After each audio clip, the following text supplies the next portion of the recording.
historia de Corrientes de por sí es apasionante. Como que también es apasionante quienes la protagonizaron. Sé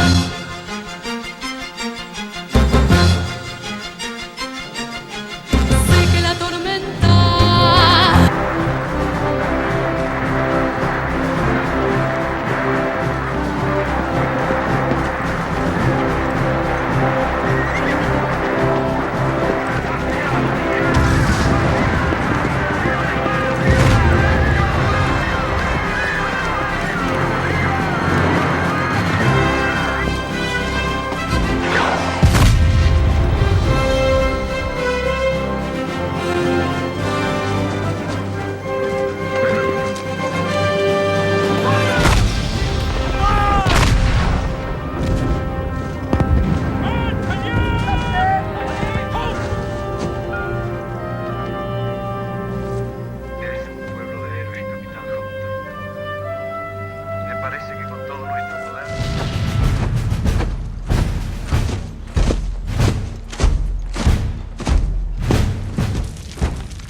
La vuelta de Obligado.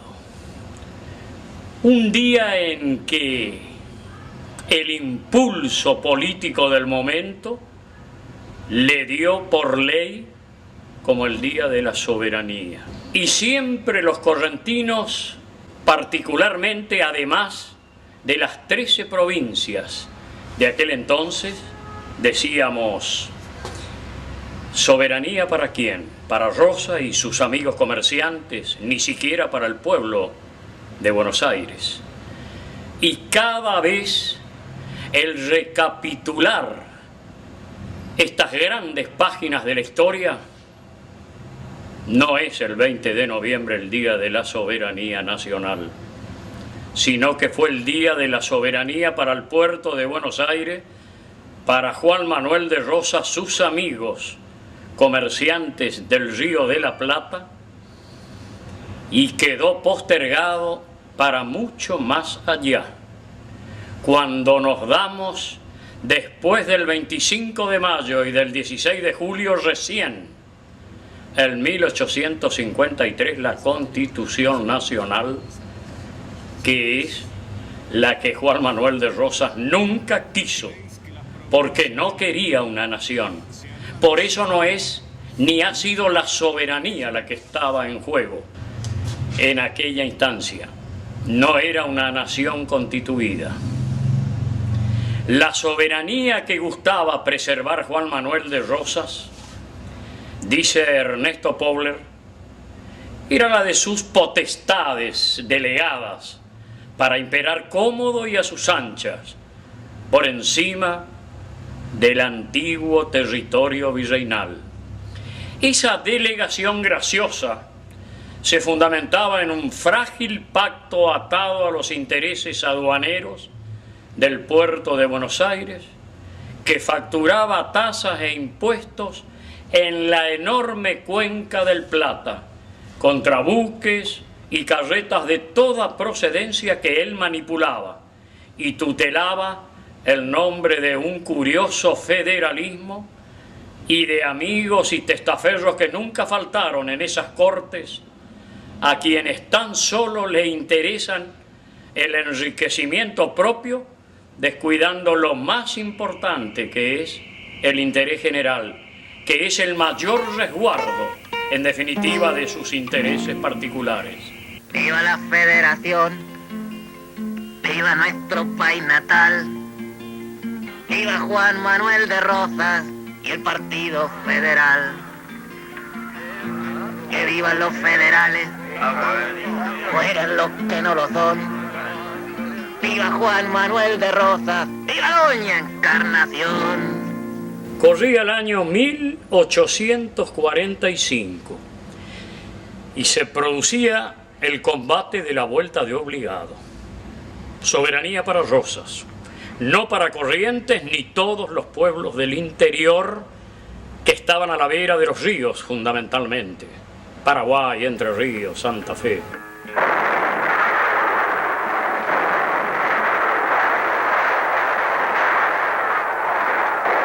Este acontecimiento fue tomado más tarde como referencia para instituir el Día de la Soberanía Nacional, aunque en realidad ese día se peleó en favor de la soberanía del puerto de Buenos Aires y sus enormes privilegios, ya que el puerto porteño, que era controlado por Rosas, mantenía el monopolio total de la entrada y salida de mercaderías de todo el país.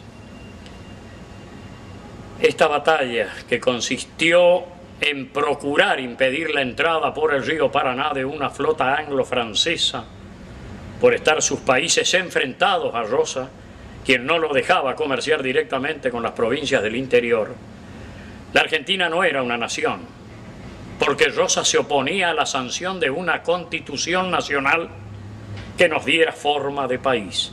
Ferré escribió a todo el país, a todos los gobiernos provinciales, un manifiesto redactado por José Simón García de Cosío, nuestro notable jurisconsulto. Denunciaba la acción desarrollada por Rosas contra la organización nacional, señalaba con franqueza los peligros a que se exponían los argentinos, tolerando la omnipotencia del mando personal, y reiteraba la conocida posición de que la política económica de Buenos Aires estaba llevando al país a la ruina y que para recuperar la prosperidad económica era necesario remover todos los obstáculos que impidieron el desarrollo de la industria nacional o de la creación de nuevas industrias, prohibir o recargar con altos gravámenes la importación de todos los artículos similares a los que se produjeran en el país y dar impulso al comercio exterior mediante la habilitación de puertos fluviales a los barcos de ultramar. Un manifiesto enorme de Pedro Ferré en aquellos tiempos. Don Pedro Ferré lo visita Amado Bonpland. Es por ello que no firmé el Pacto Federal en 1832. La base de ese acuerdo era nacionalizar la aduana y sancionar una constitución. Rosas nunca quiso someterse a una constitución nacional y seguirá postergando la organización del país hasta que no logremos derrotar a este tirano, que somete y posterga a su pueblo de Buenos Aires con demagogia, populismo y su mazorca asesina. Nunca tendremos una nación. Pero él acusa a las provincias del interior de acordar con naciones extranjeras. Rosas habla de nación cuando le conviene. No está en juego la soberanía de nuestra nación, porque no existimos como nación. Somos tan solo provincias autónomas y patrias libres. Sí, señor, patrias chicas, pero independientes. Él no está facultado por ninguna constitución para ejercer política en nombre de todos, y mucho menos de la nuestra. Corrientes es la única que lo enfrenta, pero ya razonarán las otras y hallaremos un sendero común. Mi enemistad con los Madariaga, que hoy gobiernan Corrientes, quienes me difaman y me obligan a estar exiliado acá en San Borja, no me nubla el razonamiento y mucho menos me hacen variar mis convicciones sobre el interés superior de una patria grande, como la que soñaron San Martín, Belgrano y tantos argentinos que no tengan dudas. Seguirán luchando por construir una nación. Don Pedro, Rosas no puede ocultar sus compromisos históricos con el grupo de comerciantes ingleses. Me acaban de informar mis compatriotas que, a la altura de Obligado, les puso en el río un cerco con 3 lanchones encadenados y 300 soldados mal armados y peor vestidos, para hacer más ruido que daño. Suena más a una farsa. Rosas nunca le hará daño a sus amigos ingleses. El combate se produjo en la Vuelta de Obligado, a pocos kilómetros de San Pedro, provincia de Buenos Aires. Allí, una serie de embarcaciones encadenadas de costa a costa del río Paraná impidió el paso de los extranjeros y se trabaron en lucha. Los argentinos estaban comandados por el general Lucio Norberto Mansilla, primo de Juan Manuel de Rosas, y finalmente fue vulnerada la pretensión de neutralizar el paso desde ya. Una superioridad enorme en las nuevas embarcaciones a vapor.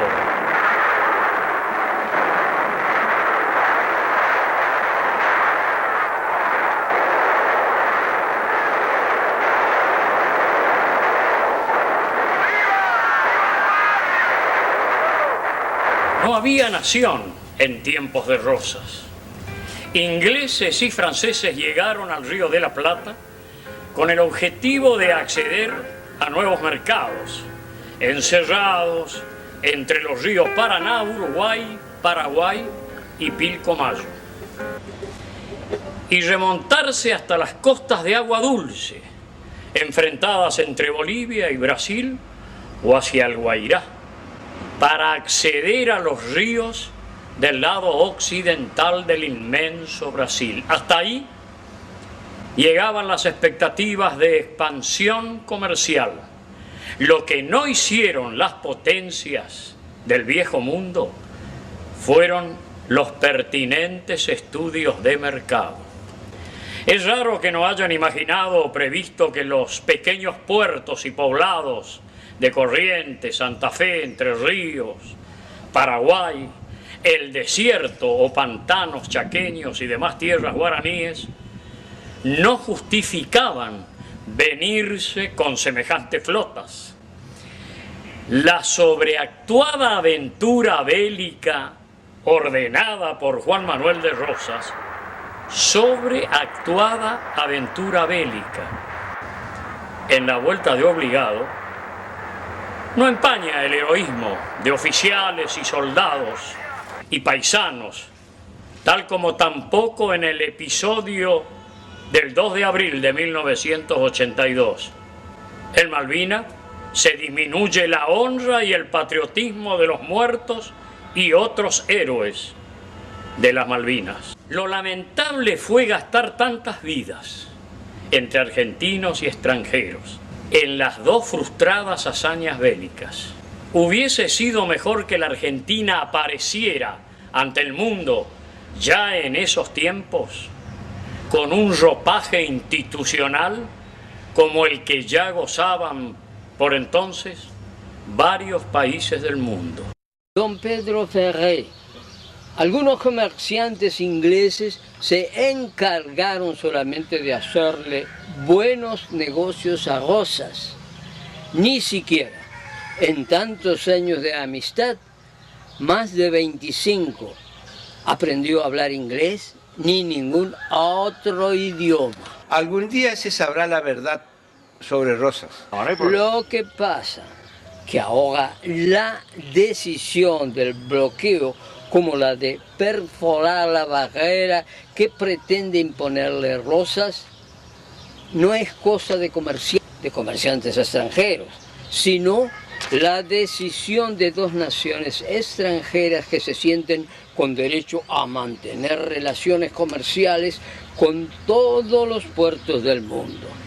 Y tanto Inglaterra como mi patria, Francia, conocen la realidad y saben que Rosas quiere obligarlos a comprar y vender solamente en el puerto de Buenos Aires.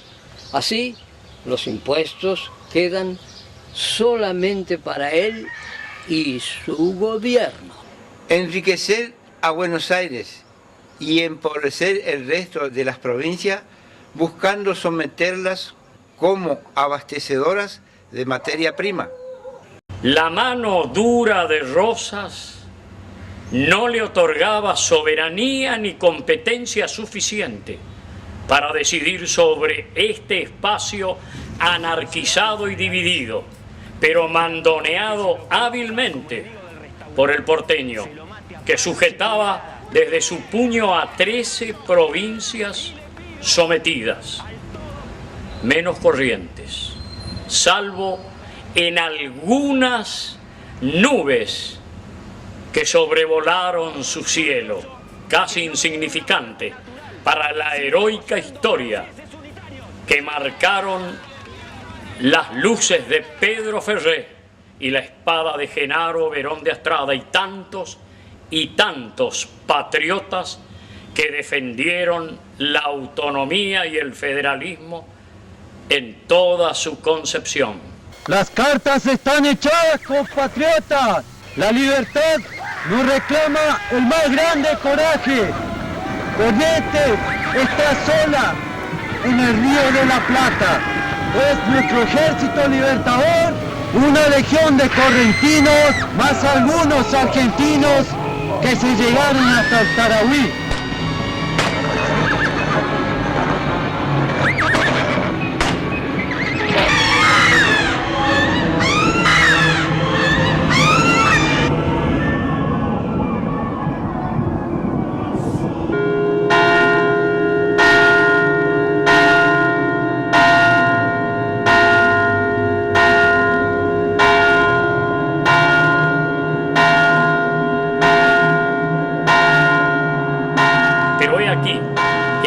Esas embarcaciones a los puertos de Esquina, Goya, Bellavista y Corrientes realizaron un activo intercambio comercial que movió en gran medida la alicaída economía provincial. Según le informan al gobernador Joaquín Madariaga, lograron atravesar la pequeña muralla que le tendió el coronel Mansilla y ya están comerciando con todos los puertos de Entre Ríos y Corrientes. Informe llegado de los puertos de la provincia. Al llegar las embarcaciones inglesas y francesas a los puertos de Esquina, Goya, Bellavista y Corrientes, realizaron un activo intercambio comercial. Informa la Caja del Gobierno que se movió en gran medida nuestra alicaída economía provincial. El capital introducido en efectos fue de 698.787 pesos con 40 centavos y los impuestos aduaneros recaudados llegaron a 141.826 pesos. Los más de 100 barcos extranjeros que arribaron a las costas correntinas, gobernador, zarparon de nuestros puertos hacia Montevideo cargados de productos locales. Navegar las aguas interiores del río Paraná, arribaron a las costas correntinas y zarparon luego de los puertos hacia Montevideo cargados de manufacturas incipientes y de materias primas que ya se elaboraban en nuestra provincia con importante cuota de aporte que antes era a la aduana y que Rosas pretendía siga siendo a la aduana de Buenos Aires.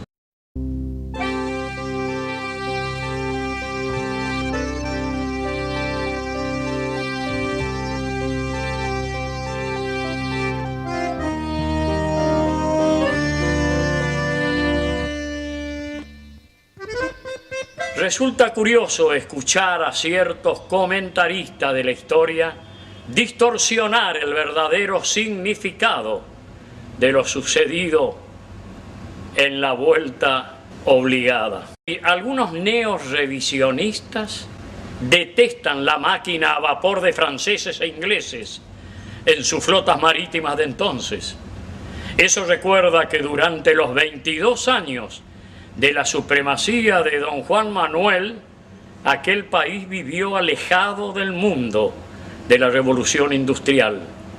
Y prueba de ello es que los ingleses no le contaban algunas cosas que podían haber hecho al progreso de nuestra Argentina naciente. Por ejemplo, le dijeron alguna vez que esa máquina de hierro llamada locomotora y que detrás venía un tren, ya desde 1821 estaba en Londres.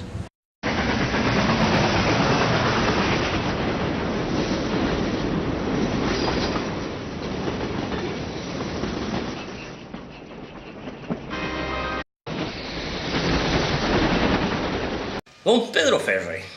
Algunos comerciantes ingleses se encargaron solamente de hacerle hacer buenos negocios a Rosas. Lo que pasa ahora es que la decisión del bloqueo, como la de perforar la barrera que pretende imponerle Rosas, no es cosa de comerciantes extranjeros, sino la decisión de dos naciones extranjeras que se creen con derechos a mantener relaciones comerciales con todos los puertos del mundo. Y tanto Inglaterra como Francia conocen la realidad y saben que Rosas quiere obligarlos a comprar y vender solamente en el puerto de Buenos Aires. Así los impuestos solamente quedan para él y su gobierno. El rumbo del progreso de que hablaba el autor de las bases y puntos de partida para la organización política de la República Argentina, es decir, Juan Bautista Alberdi, respondía a la necesidad de poner en marcha 4 condiciones básicas del buen gobierno. Lo que ya había propuesto Ferré 20 años antes, una constitución general republicana y representativa, que como él ingenuamente creía tenga el poder de las habas que construían palacios en una noche. 2. Un pacto fiscal. ¿Se acuerdan de don Pedro Ferré? 20 años antes proponía esto. Un pacto final, columna vertebral del sistema económico y rentístico, según sus palabras, decía Alberdi, capaz de liberar las fuerzas productivas y de lanzar a la Argentina hacia la aventura de la inmigración. Un acuerdo acerca de la estabilidad monetaria y de las reglas para impulsar la inversión, fundado en el respeto a los contratos, en el orden público y privado. Y 4. Un pacto federal con la virtud suficiente para hacer previsible la parte de los recursos que corresponden respectivamente a la nación y a las provincias. Yendo estas iniciativas de Alberdi, hay que acordarse de don Pedro Ferré, que plasmó estos propósitos 20 años antes en sus fundamentos al promover él el Pacto Federal de 1830, cuando Rosas le traba con Patrón y Roxas su delegado, porque en el fondo no quería constituir la nación que iba acompañado a estas iniciativas del gran Pedro Ferré. Y esta es la legislatura en la que con luces y sombras nos enfrentamos los correntinos en una lucha por la libertad y la organización nacional en muchas instancias de nuestra historia, ¿no? Donde nos hemos jugado fuerte en muchas circunstancias porque éramos realmente federalistas, pero además buscábamos la unidad de país. La unidad de país, por eso los unitarios Lavalle y Paz fueron bienvenidos en Corrientes y estuvieron al frente de 3 de nuestros ejércitos libertadores. Esta es una instancia histórica hermosa, donde se han debatido cosas importantes y donde fue prácticamente hasta sede del Congreso Nacional cuando se abre acá una cuadra frente a la Casa de Gobierno, en la calle Victoria, que hoy es Irigoyen, y Balcarce, donde estaba el Congreso anterior al que se inaugura en 1906 en las avenidas Entre Ríos, Combate de los Pozos y Rivadavia. Donde lo asesinaron a Massa, ¿no?, que era su despacho. Este era el despacho del presidente de la legislatura de Buenos Aires. Y bueno, no se perdonaban defecciones en aquellos tiempos y entran al despacho del presidente de la Cámara y lo asesinan, ¿no?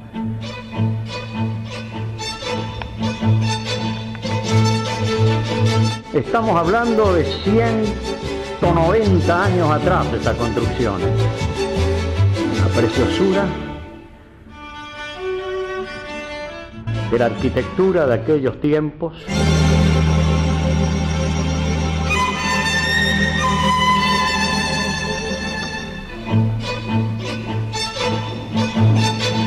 Y en estas graderías, en estos balcones, han estado los personajes más ilustres de nuestra República Argentina, en la época de la anarquía inclusive, cuando cada provincia se gobernaba por sí solo. Buenos Aires desde ya, acá han estado sentados diputados como Anchorena, Campana, en fin, ¿no?, Tagle, tantos legisladores de la provincia de Buenos Aires, don Valentín Alsina, Y por qué no recordar que en esa presidencia, que era tal cual está ahí, nada más ni nada menos que Vicente López y Planes, que era titular de la legislatura, pero también fue gobernador interino, el autor del himno nacional, sí señores, de su letra preciosa.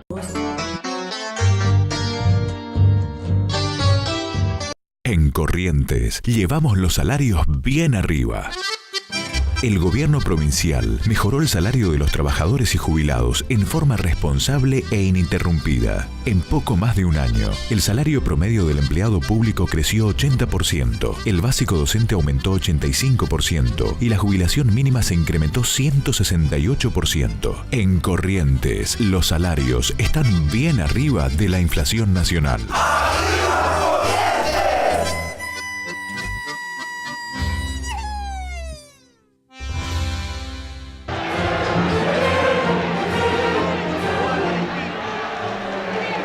Contar las cosas hermosas que han sucedido en este recinto de la legislatura de Corrientes y también muchos de nuestros hombres y mujeres que nos han distinguido en la historia han marcado una diferencia singular. Desde el Pacto Federal, cuando fue Pedro Ferré a luchar contra Juan Manuel de Rosas y sus caprichos, y tardamos en darnos la Constitución Nacional recién en el 53, y que es cuando empieza el país a organizarse con las presidencias de Bartolomé Mitre, de Sarmiento, de Avellaneda, de Roca, de Pellegrini, de Sáenz Peña, de Quintana y Figueroa Alcorta. En 50 años era una chacra Buenos Aires, ni qué decir nuestras 13 provincias.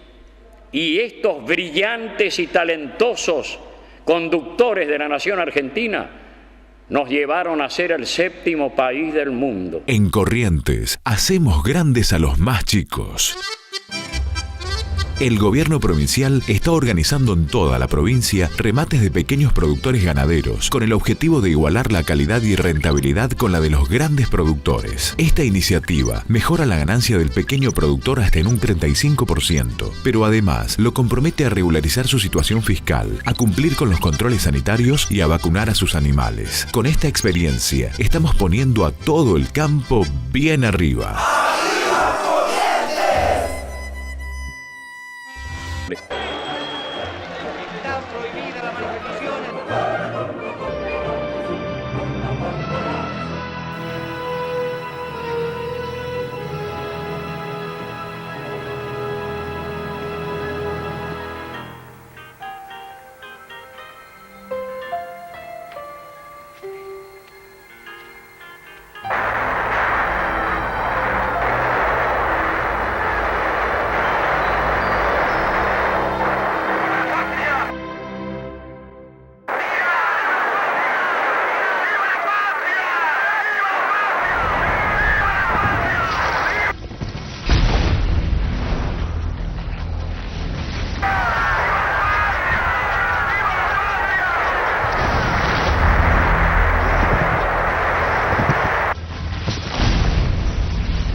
La batalla de la Vuelta de Obligado fue una masacre de nativos típica de su tiempo, dice David Rock. Más que un arquetipo de nacionalismo popular, Rosas era un dictador de Estado-ciudad, que a la vez supo defender su propio territorio. También deseó siempre una relación cercana y provechosa con los países imperialistas. Como nota Romero, aquellos años pertenecieron a la época prenacional y prenacionalista de la Argentina. Los intelectuales liberales preclaros como Alberdi y Sarmiento soñaban con una república consolidada que emulara la pujanza democrática y republicana de los Estados Unidos. Pero en aquella época sus proyectos todavía se hallaban muy lejos del imaginario popular.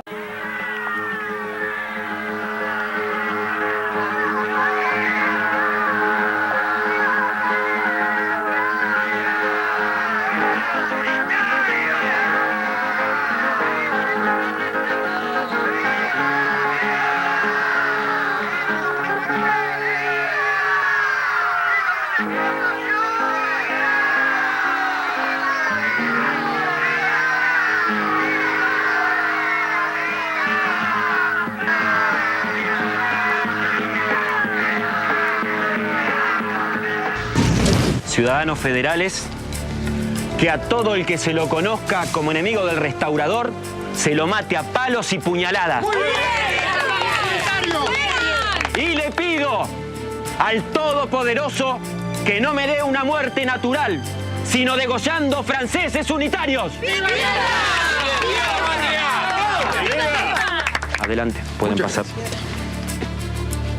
Los miembros de la Sociedad Popular Restauradora no eran clandestinos y era tan honorable pertenecer a ella que el diario oficialista La Gaceta Mercantil publicaba periódicamente la nómina.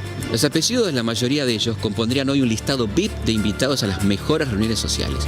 Unzué, Iraola, Sáez Valiente, Victorica, Casares, Lesica.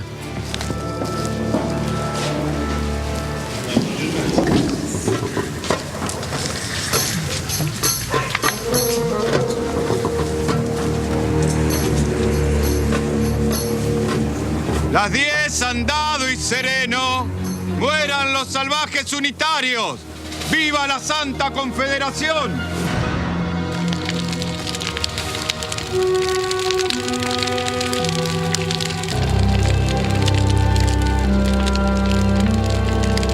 Feligreses míos, antes que nada, si hay entre nosotros algún asqueroso salvaje unitario, que reviente. Persigamos de muerte al impío, al sacrílego, al ladrón, al homicida y sobre todo al pérfido traidor que tenga la osadía de burlarse de nuestra fe. Que de esta raza de monstruos no quede uno entre nosotros y que su persecución sea tan tenaz como vorágine.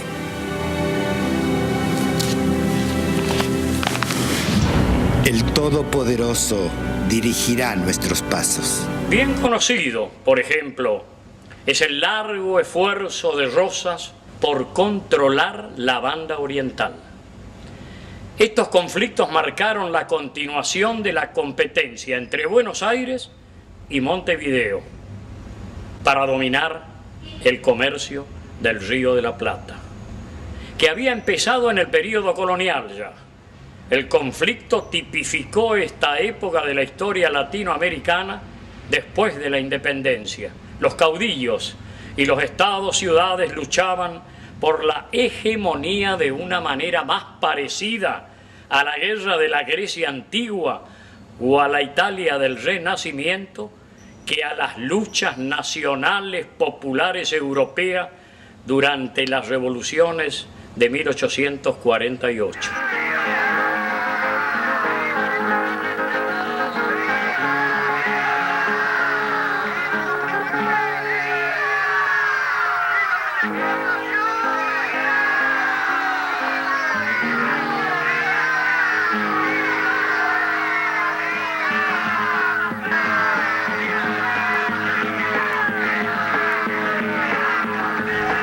No somos ni Argelia ni la India, declaró gallardamente Rosas cuando las fuerzas británicas se habían retirado. A pesar de su oposición a la intervención, el gobernador de Buenos Aires aceptó plenamente la idea de una asociación comercial con los europeos. A los 2 años, en 1847, el diario The British Pike publicó un manifiesto sosteniendo que una relación con Gran Bretaña que hoy llamaríamos imperialismo informal sería provechosa para ambas partes. Diario oficial de la dictadura de Juan Manuel de Rosas. Tanto es así que el diario llamó en sus páginas a los británicos a enviar obreros y granjeros a Buenos Aires que se dedicarían al comercio y al sector rural. De haber venido, los británicos hubieran gozado, según el diario, de todos los beneficios de una colonia sin costo ni responsabilidad. Los rosistas también proponían el tipo de relación con Gran Bretaña que de hecho se materializó después, más adelante. Lo que hoy los revisionistas condenan como la oligarquía antinacional o entreguista asociada con los británicos, ¿incluiría a Rosas también? Obviamente, lo propuesto por Rosas tuvo el apoyo de los británicos establecidos en Buenos Aires, sus amigos de siempre.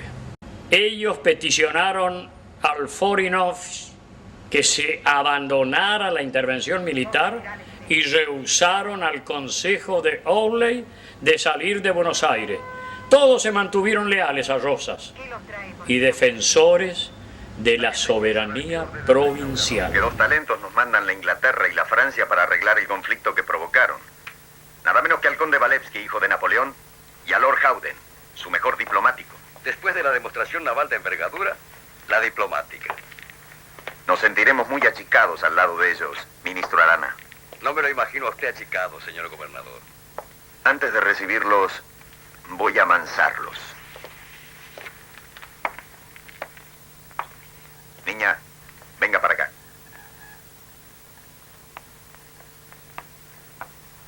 Usted agasajará a los comisionados hasta dejarlos mansitos, sobre todo al inglés. Descuide, tatita.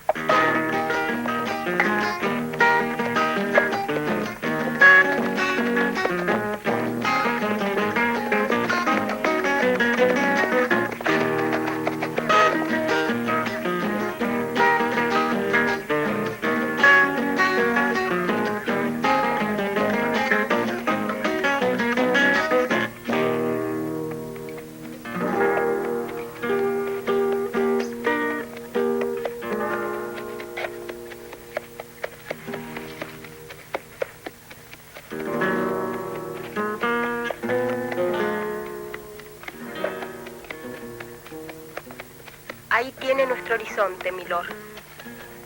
Pampa y cielo. Naturaleza y Dios.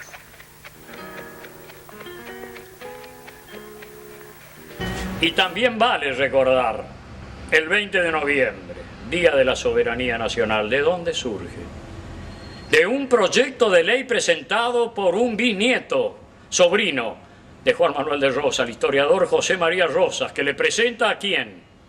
A la presidente de la nación de entonces, María Estela Martínez de Perón, quien con su superministro López Rega, un cuasi jefe de gabinete de la época, hacen sancionar al Congreso en el mes de octubre de 1974 este Día de la Soberanía Nacional, que no es otra cosa que la soberanía para Rosas, sus amigos y los comerciantes del puerto de Buenos Aires, sin ningún beneficio, como aún sigue siendo hoy para los sufridos, pobladores porteños y bonaerenses que siguen asfixiados en el atosigamiento de un país federal que casi nunca existió, salvo de 1853 hasta principios del siglo XX.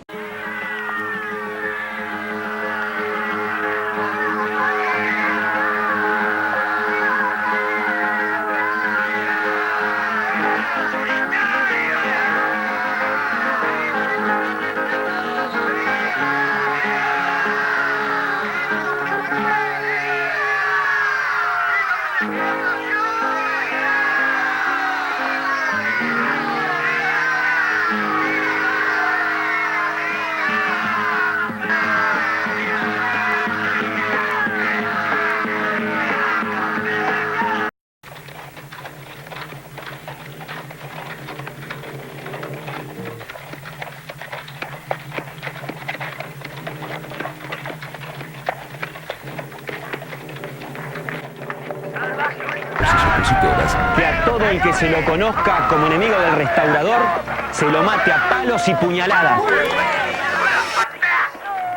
Hagan lo que quieran en la calle, pero nadie entra a las casas sin nuestra licencia. ¡Viva la Federación!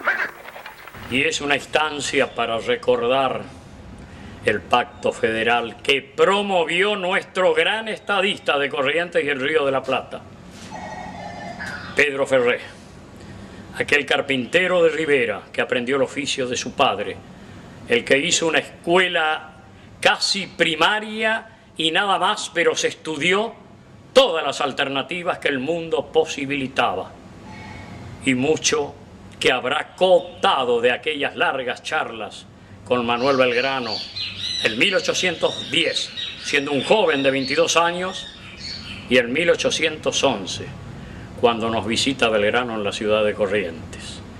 El 4 de enero de 1831 se firma ese tratado en la ciudad de Santa Fe, entre las provincias de Buenos Aires, Santa Fe y Entre Ríos. Corrientes no firma, pese a haberla promovido. Las deliberaciones habían comenzado en julio de 1830 y a través de su delegado, don Pedro Ferré, Corrientes se alejó de las conversaciones por desacuerdo.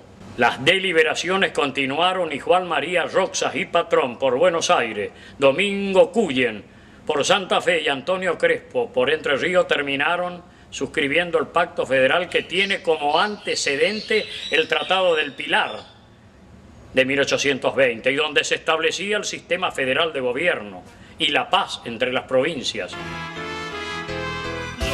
te desafío a ti que trates de vencer. Te prometo, luz, y que él no te ha de poseer. Salvaré tu vida, juro, no te asustes y confía en mí. El acuerdo constó de 15 artículos y se trataba virtualmente de una constitución nacional.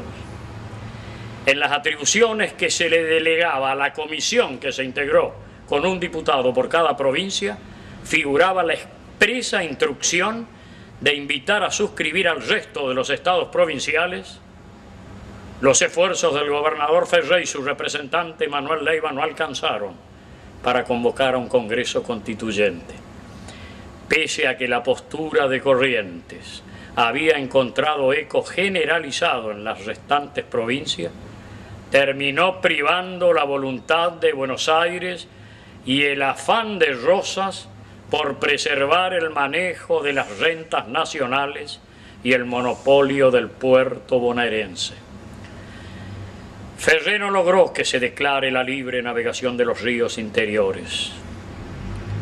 Por eso terminamos en esta vuelta de obligado, en un momento en que Rosa tenía anestesiado a casi todos los gobernadores del país, con encantos, con promesas, con dádivas, con una cantidad enorme de cosas. Y nuestro Rafael Atienza en sus memorias puede dar prueba de que se adhirió a Rosa por un interés personal que nunca le cumplió.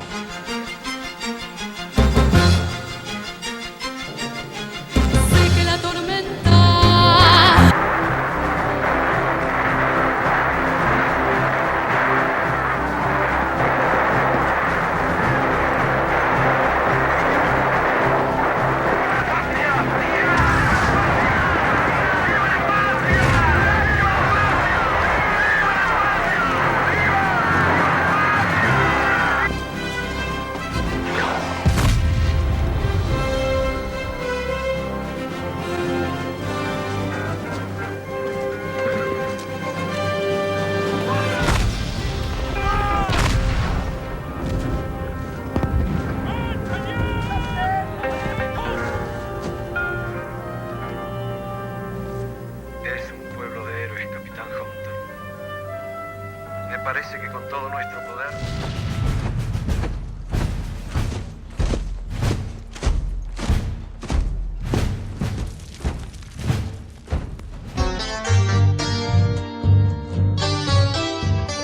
Arriba con ganas, Corrientes nos llama, unidos podemos más. Con fe y esperanza, coraje, confianza y la fuerza de liberar.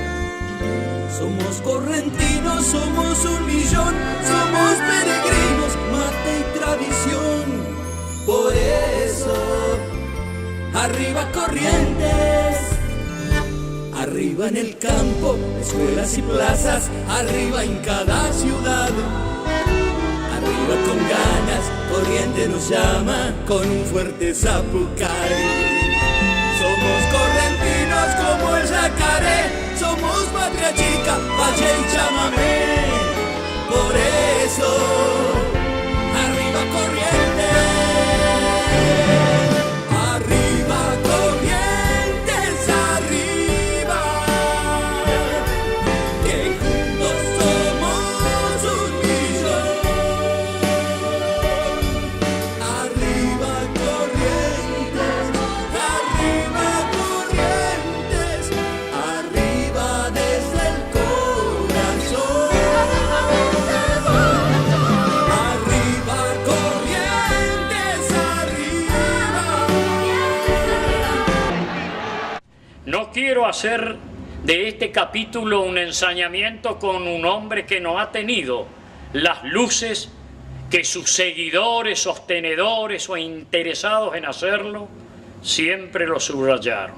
Sería muy poca mi empresa y muy limitada, habiendo nacido en Corrientes, ensañarme tan solo con un hombre que carecía de la cultura universal que tuvieron Miguel Cané, Sarmiento, Echeverría, Alberdi, Mitre, Ascasubi y tantos pensadores ilustres, muchos de ellos que vivieron en el exilio, empujados por el terror y que nos continuaron marcando el camino que encontró la Argentina después de Casero, en San Nicolás, sancionando nuestra Constitución, viviendo 10 años de secesión, donde los correntinos tuvieron mucho que ver, porque también temían, no en la sanción de la letra, sino en el espíritu de que vuelva en Urquiza el espejo de Juan Manuel de Rosas. Por suerte el entrerriano estuvo y venía preparado para otras cosas en la historia de nuestro país y contribuyó enormemente. Está prohibida la manifestación.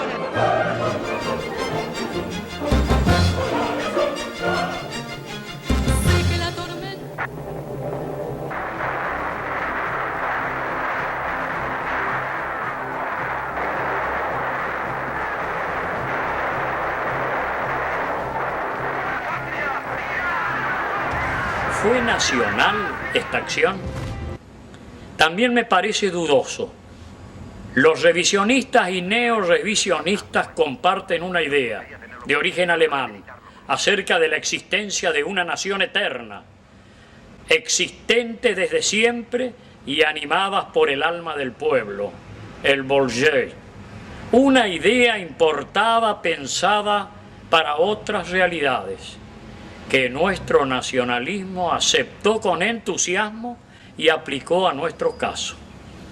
Los historiadores profesionales sabemos que las naciones no existen desde siempre, dice el doctor Luis Romero, sino que se constituyen en circunstancias determinadas. Casi siempre son impulsadas por estados que encuentran en el imaginario nacional su mejor legitimación. En rigor, en 1845 el Estado Nacional Argentino todavía estaba en construcción. Toda la cuenca del Plata era un hervidero y ni siquiera estaba claro qué parte de ella, el Uruguay o el Paraguay, correspondería a la Argentina. Muchos conflictos estaban pendientes de resolución y era difícil saber cómo terminaría la historia y, en consecuencia, cuál de los intereses en pugna sería el nacional. Nuestros neorevisionistas dan por sentado que Rosas defendía el interés nacional. Quizá, pero en la época había opiniones diferentes sobre cómo organizar el país, especialmente entre correntinos, entrerrianos y santafesinos. Y dice Luis Romero, brillante historiador, sin embargo sus logros fueron escasos. Los mercados de las provincias litorales eran menos atractivos que los supuestos. Ninguno de los jefes políticos antirrosistas en armas en las provincias litorales quiso comprometerse con los ingleses. Los comerciantes británicos en Buenos Aires continuaron acumulando pérdidas con el bloqueo y reclamando una solución pacífica. Dicho esto, sopesemos el argumento de los neorevisionistas, dice Romero. Las fuerzas militares de Rosas, luego de la derrota del 20 de noviembre de 1845, practicaron una tenaz y meritoria guerrilla de retaguardia que ocasionó pérdidas a la flota y a los buques mercantes ingleses. Un problema más se sumaba. Otros problemas en su vasto imperio informal reclamaron la atención del gobierno británico. Al año siguiente, en 1846, Aberdeen, cultor de la política de las cañoneras, fue reemplazado en el Foreign Office por Palmerston, partidario del camino negociado. Hubo una nueva evaluación, dice Luis Romero, sobre esta situación del Plata. Y aunque el bloqueo se mantuvo hasta 1849, finalmente se llegó a un acuerdo muy honroso para el gobierno de la Confederación, en el que Rosas obtuvo lo que no pudo lograr en el campo de batalla. Celebremos pues el éxito pacífico de la diplomacia y no el fracaso de la guerra, la negociación y no la epopeya. En cambio, es seguro que Rosas, bloqueando el Paraná e impidiendo la libre navegación de los ríos, sostuvo los intereses de Buenos Aires, una provincia que, bueno es recordarlo, hasta 1862 vaciló entre integrar el nuevo Estado o conformar un Estado autónomo. Tanto es así que hay una famosa carta de Rosas desde Inglaterra al gobernador Bartolomé Mitre. Algún día se sabrá la verdad sobre Rosas. Cuando el pueblo sepa que desde Inglaterra le escribió a Mitre, diciéndole que lo que le convenía a Buenos Aires era separarse del resto del país y establecerse como una nación independiente. Queda expuesto que su lucha era soberanía no consiste en exhibirse como bárbaros o heroicos guerreros para eternizarnos en amañados e interminables conflictos. En ese tablado seremos tan perdedores como el gallo enfrentando al tigre. La soberanía reside en la respetabilidad y confianza que inspiran las instituciones de la civilizada comunidad internacional. La soberanía no se emblematiza con proclamas encendidas de patriotismo vocinglero, festejadas con fuegos artificiales o acumulando días sin producir. Las más grandes expresiones de soberanía que lució la Argentina junto a la apacible revolución de 1810, las hazañas del ejército de los Andes en el Pacífico, fueron las convenciones internacionales de 1907 y 1917, en las que el mundo instituyó como norma internacional obligatoria la doctrina de Luis María Drago, aquel canciller del presidente Julio Argentino Roca. Nuestra república merecerá eternamente ese prestigio adquirido al instaurar en el orbe el sagrado alcance de la auténtica noción de soberanía que gozan las naciones, más allá de gobiernos autoritarios que aíslan a los argentinos como si fuéramos parias de la humanidad. El Pacto de San Nicolás en 1852 y la Constitución Nacional en 1853 abrieron el camino a la libre navegación de los ríos, esto es, a la libertad de comercio con el mundo entero, de las provincias que autónomamente estaban decididas a organizarse como nación. Eso los llevaría a ubicar a nuestra Constitución en el campo antinacional. A los que vemos en la Constitución el fundamento de nuestro orden institucional, nos resulta imposible acompañarlos en esa posición. Y me pregunto en esta instancia de nuestras vidas donde debemos afirmar nuestra historia con la solidez conceptual de los que se jugaron por la organización nacional y el destino aventuroso de un país. ¿Qué bandera enastó Juan Manuel de Rosas en aquel combate? Esta, la que pueden ver, la bandera roja de su patria federal. Nunca enastó la bandera argentina, la creada por Manuel Belgrano.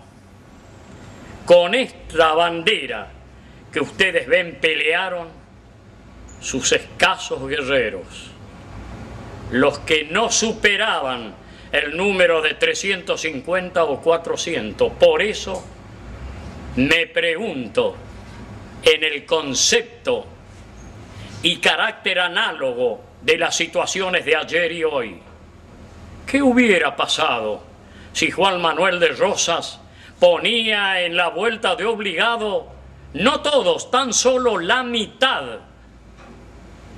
de los guerreros que puso en Pago Largo, Arroyo Grande, que superaban los 7 u 8.000 hombres? No hubiesen alcanzado los poderosos barcos a vapor que prácticamente estrenaban en estos ríos las dos potencias. Rosas defendió con energía el monopolio portuario porteño, de cuyas rentas no compartidas vivía la provincia. El conflicto se dirimió luego de Caseros, mientras Rosas elegía exiliarse en Inglaterra, quizás para estudiar más de cerca a la pérfida Albión. Los escritores neorrevisionistas, confieso que me cuesta llamarlo historiadores, pulsan esa sensibilidad, la refuerzan y adicionalmente la convierten en un buen negocio. Bien publicado, el nacionalismo patológico vende bien. Y esto lo puedo decir con la altura moral que me da que nadie va a encontrar en mi agenda de publicidad pautas oficiales que me estén dando Mitre, Avellaneda, Sarmiento, Roca, Pellegrini,